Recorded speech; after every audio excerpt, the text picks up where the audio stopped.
নমস্কার বন্ধুরা, টুম্পার রান্নাঘরের পক্ষ থেকে আপনাদের সকলকে আবারও শুভেচ্ছা এবং অভিনন্দন।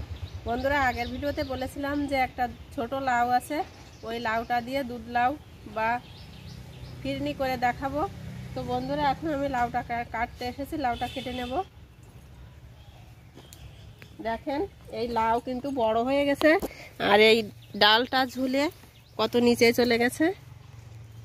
আর একেবারে কচি লাউ কেটে লাউয়ের ফিরনি তৈরি হবে আজকে।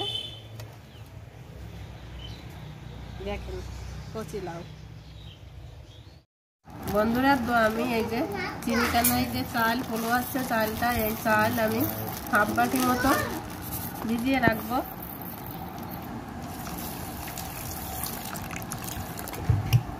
তিরিশ মিনিট মতো জলে ভিজিয়ে রাখবো চাল।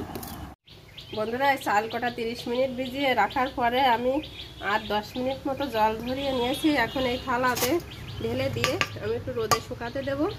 কি রোদ্দুর করেছে দেখেন, রোদ্দুরে 10 মিনিট একটু শুকিয়ে নেব। লাউটা এখন কেটে নেব।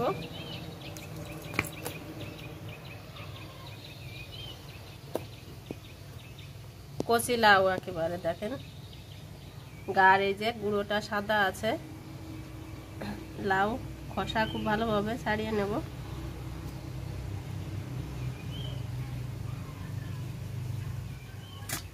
লাউয়ের এই যে আঠা থাকে, আঠা খুব ভালো করে ধুয়ে উঠিয়ে নেব। এখন মাছ বরাবর কেটে পিস পিস করে রেখে তারপরে কুড়ানি দিয়ে ঘষতে হবে।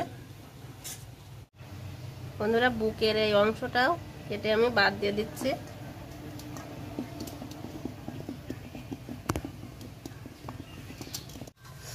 লাউটা এখন ঘষে নেব।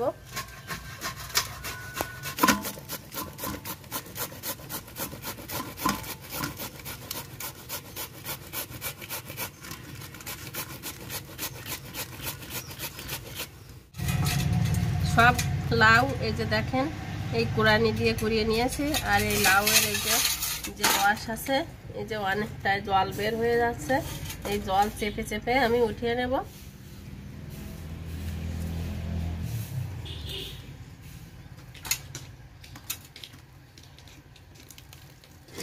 বন্ধুরা, এখানে 1.5 লিটার দুধ নিয়েছি।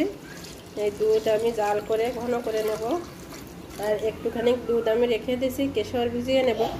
দুধ ওদিকে জাল হতে থাকুক, আর এদিকে আমি এই যে 100 গ্রাম মতো চাল নিয়েছি। এই চাল আমি রোদ্রে একটু শুকিয়ে এনে এখন এই মিক্সি জারে একটু আধা ভাঙা করে নেব।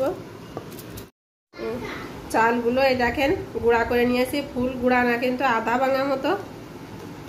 চালটা আমি এখন এই বাটিতে ঢেলে নেব। দুধ 3-4 মিনিট খুব ভালো করে ফুটিয়ে নিয়ে নিছি। আর এখন এই যে চালগুলো আধা ভাঙা করে নিয়েছি, এই চালের ভিতরে আমি কিছুটা দুধ উঠিয়ে ভিজিয়ে রাখবো।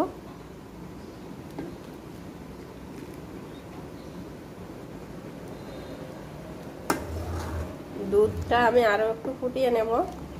দুধ আরো কিছুক্ষণ ফুটিয়ে কেন অনেকটা কম হয়ে গেছে। এখন আমি এই দুধের ভিতরে এই লাউগুলো দিয়ে দেব।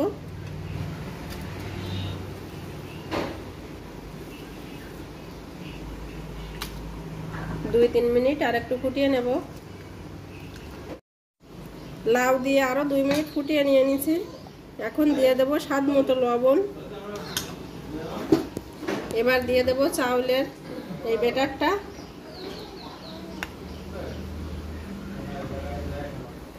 অল্প অল্প করে দেব আর এভাবে মেশাতে থাকবো। চাউলের গুঁড়ার ব্যাটারটা এই যে এখন আর একটু গুলিয়ে নিয়েছি, এখন ঢেলে দেব। ফুড কালারটাও এর ভিতরে দিয়ে দেব।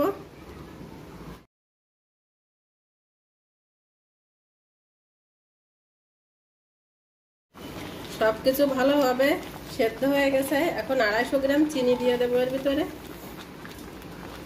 আর একটু ভালো করে নাড়িয়ে নিয়ে নেব। তো বন্ধুরা, অফ ক্যামেরায় আমার এই যে এই পাতা দেওয়া হয়ে গেছে। এই পাতায় খুব ঘ্রাণ, পায়েসের ভিতরে দিলে অসাধারণ লাগে। লাউয়ের এই ফিরনি পায়েসটা রান্না করা হয়ে গেছে। এখন গ্যাসের ফ্লেমটা অফ করে দেব। তো তো বন্ধুরা পায়েসটা নামিয়ে নিয়ে আমি এখন এই যে ছোট ছোট বাটি নিয়েছি, এই বাটিতে উঠিয়ে নেব।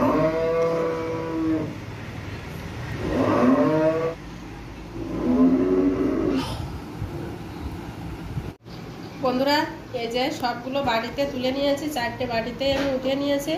আর এখন নর্মাল ফ্রিজে 15 থেকে 20 মিনিট রেখে দেব। বন্ধুরা পায়েসটা 15-20 মিনিট মতো আমি নর্মাল ফ্রিজে রেখে দিয়েছিলাম। এখন ফ্রিজ থেকে বের করে এনে দেখি কেমন হলো। দেখেন পায়েসটা কত সুন্দরভাবে জমে গেছে।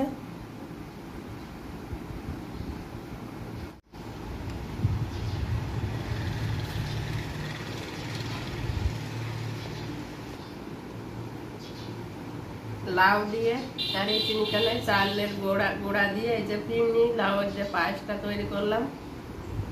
তো বন্ধুরা খেতে তো অসাধারণ হয়েছে। আর আমার এই রেসিপিগুলো যদি আপনাদের ভালো লাগে তাহলে আমার ভিডিওতে অবশ্যই লাইক, শেয়ার ও কমেন্ট করবেন। আর সকলের কাছে অনুরোধ রইল আমার ছোট্ট চ্যানেলটিকে সাবস্ক্রাইব করে পাশে বেল ঘন্টিটা ক্লিক করে সকলে আমার পাশে থাকবেন। সকলে ভালো থাকবেন, সুস্থ থাকবেন। ধন্যবাদ।